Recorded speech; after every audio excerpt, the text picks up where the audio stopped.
There was a CNN town hall, it was an LGBTQ town hall, and several of the Democratic primary candidates were there discussing what they're going to do for the LGBTQ community. I wonder why everybody didn't get invited to it.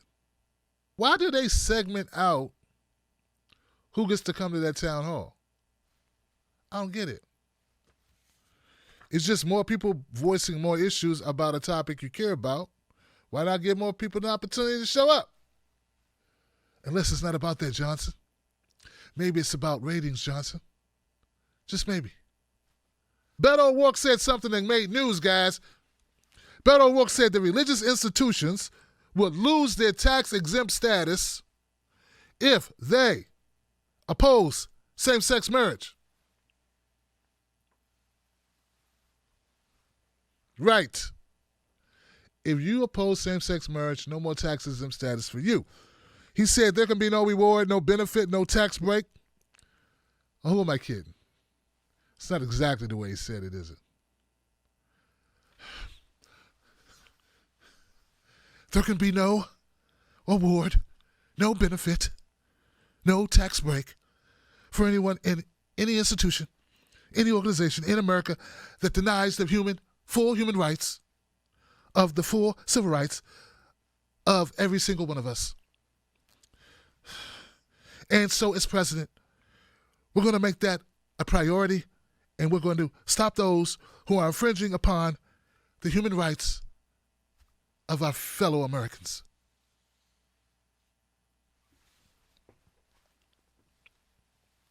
Then he'll step off the table. Cory Booker was asked a similar question about tax-exempt status. I think this was a response to a question, and Cory was like, well, listen, I can't say what we'll do, but I was the mayor of Newark, and I like LGBTQ people, but I can't say that we're going to remove tax-exempt status, but I would strongly encourage you not to throw eggs at me. Did I tell you that my girlfriend's name is Rosario Dawson and that I am vegan and I am Spartacus? Oh, I told you. Okay. You're tired of hearing it? Okay. Well, what can I do? Kamala. So anyway, he didn't give them a yes or no answer on the question. So people were kind of pissed at that. And there was a lot of heckling in the auditorium, Johnson. LGBTQ activists were pretty pissed. Something about them dying unnecessarily. Can you imagine the gall of people being upset because they're dying? A lot of poor people feel the same way. But when poor people get like that, they go, shut it up. Shut it up. All up here in the way and stopping traffic. A member of the audience interrupted California Senator Kamala Harris and pleaded for assistance in addressing the deaths of more than a dozen transgender people. There they go with that whole trying to live thing. You do know I'm playing, Johnson. I don't support anybody's death. I'm making a point. Some people don't know, they don't get sarcasm. They're like, Tim Black was joking about death. No, I'm saying it's ironic. This is the main, if there's a reason to protest, dying would be a real, top of the list. Harris took a moment to speak directly to the audience, and she said, okay. Let's be really, really clear. I ain't got nothing, Johnson. She said there has to be a serious consequence and accountability when it happens, which means there needs to be a safe place for the members of our transgender community to go when they have been exposed to that kind of harm. And we know there's not always a safe place. And Harris went on to talk about her time as a San Francisco Attorney General, or District Attorney, because she was the Attorney General of California, Tim. She established a hate crimes unit within her office, in part to give transgender and LGBTQ people a safe place to report crimes against them. I wonder if she left out she was against same-sex marriage up until just a couple years ago. What if that part did she go on and rant about that? I'm just saying, like, if we want to correct the record, guess not, huh? Kamala Harris said that she, as president, would make it.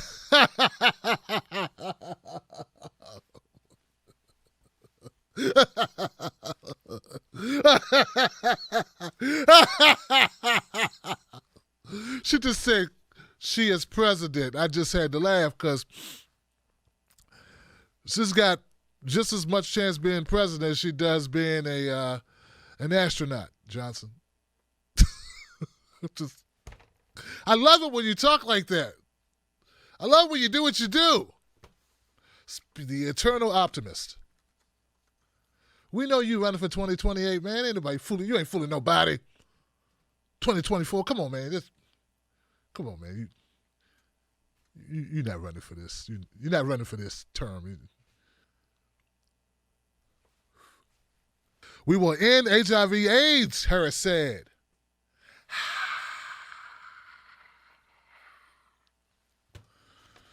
Moving on, Senator Elizabeth Warren said on Thursday night that she was wrong in 2012 to say I don't think it's a good use of taxpayer dollars to pay for a transgender inmate's gender confirmation surgery.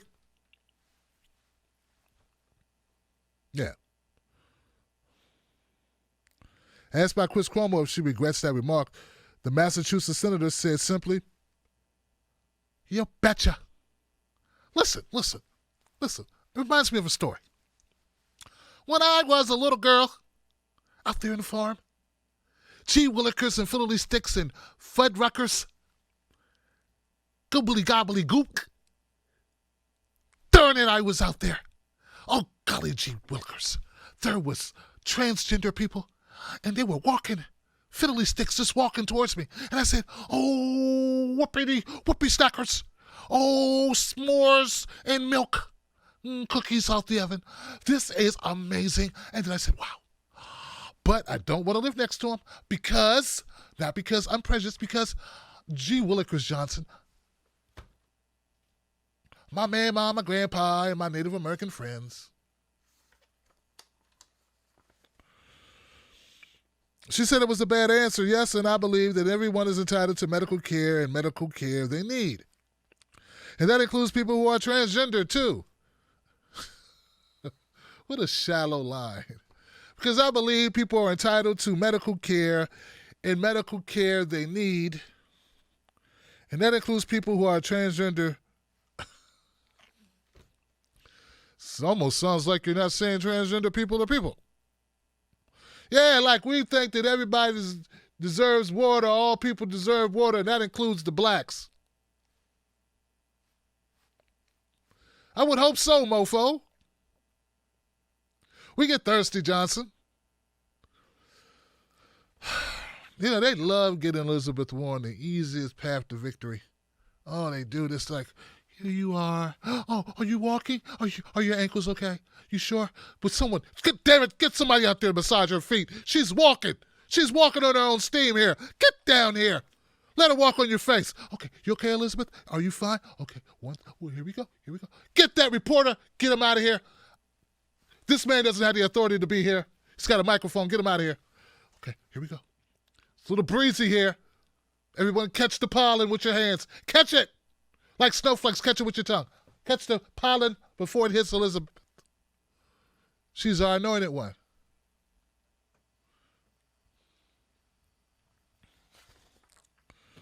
They got 2 pages about her in here.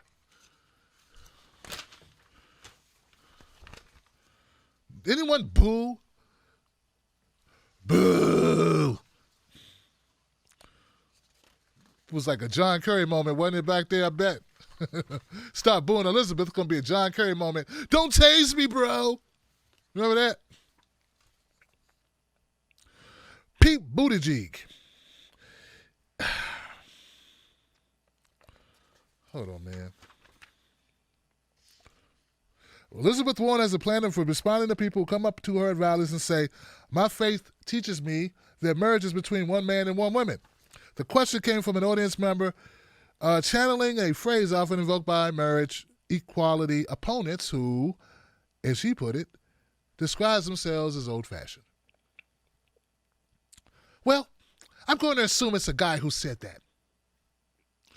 Hey, that's bias. You're a bigot against men. I don't know if you noticed in that, Johnson, but a lot more women go to church than men. Yeah, a lot more women go to church than men. I don't know if you noticed this or not, Elizabeth. I wonder why you would say it would be men who would say marriage is between a man and a woman. As if women don't feel that way? There's no women. No women, huh? No women in, what is it? Wherever you been? Well, I'm going to assume it's guys who said that. And I'm going to say, then just marry one woman. I'm cool with that.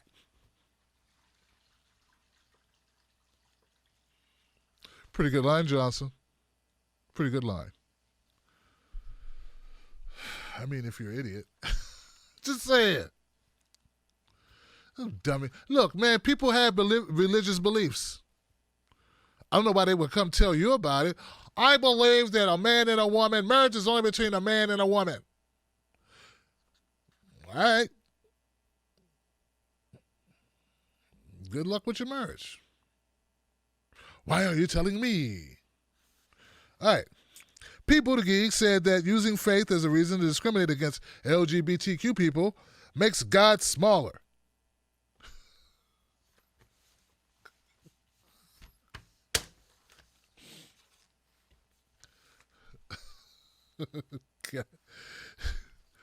You guys said he was a contender.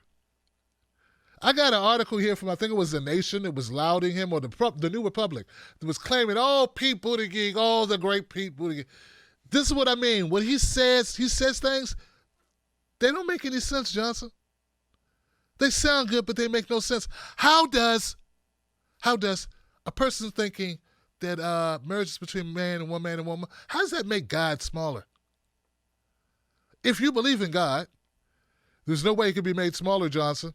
Oh, I'm sorry, Kamala. There's no way she could be made smaller, Johnson. Just can't happen, can it? I mean, that's the whole purpose of believing in God. God is bigger than you. You can't make God small. Now, Pete, you can make Pete small. Oh, that's right. God beat us to it. Pete's only like 5'3" or something, 5'4".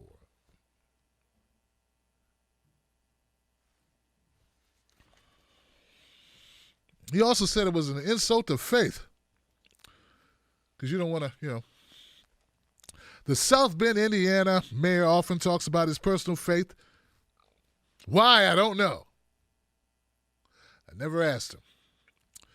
And his sexuality. Why again? Always talks about his faith and his sex. Two things we don't need to talk about at all. I don't think we need to talk about who you slept with. We need to talk about your sex life or your faith. Because we need to separate church and state, right? Isn't that what you say? Then why are you talking about your faith all the time, Johnson? And who really cares who you sleep with, other than Chasten?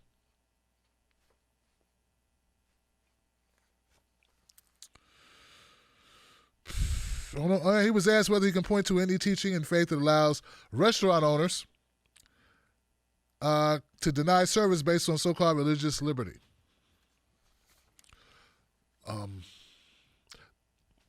Most people who believe in the Bible agree it was written a long time ago before there were restaurants.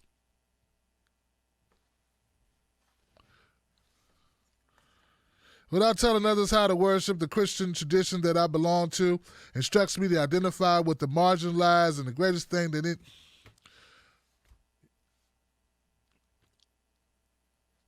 Why do people buy this Pete bullshit? Why do you buy it? He says 100 words when he could have said 7. He says a bunch of stuff. It means nothing. I want you to listen very close. First of all, it's going to take a long time to get through this paragraph. This is why they say he's so eloquent, so very articulate. He just sat up at night, staring at the ceiling, thinking of words he could string together to make people more confused. Without telling others how to worship, the Christian tradition that I belong to instructs me to identify with the marginalized, and the greatest thing that any of us has to offer is love. What is that horse? Manure. Religious liberty is an important principle in the country, and we honor that. It's the case that any freedom that we honor in this country has limits when it comes to harming people.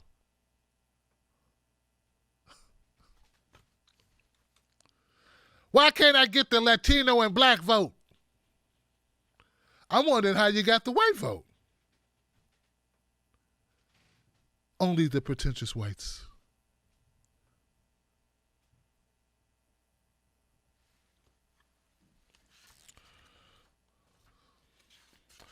All right, that's enough of that.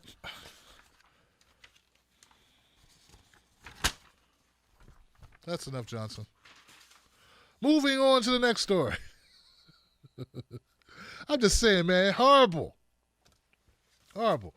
So, look, I don't know who won the CNN Town debate. Someone probably did better.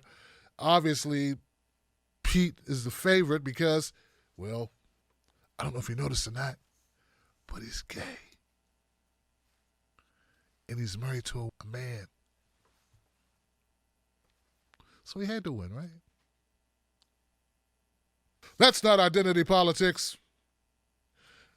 When they say, Tim, are you voting for Barack Obama? Yes, identity politics. Ask a gay person, you voted for Pete? Yes. Good choice.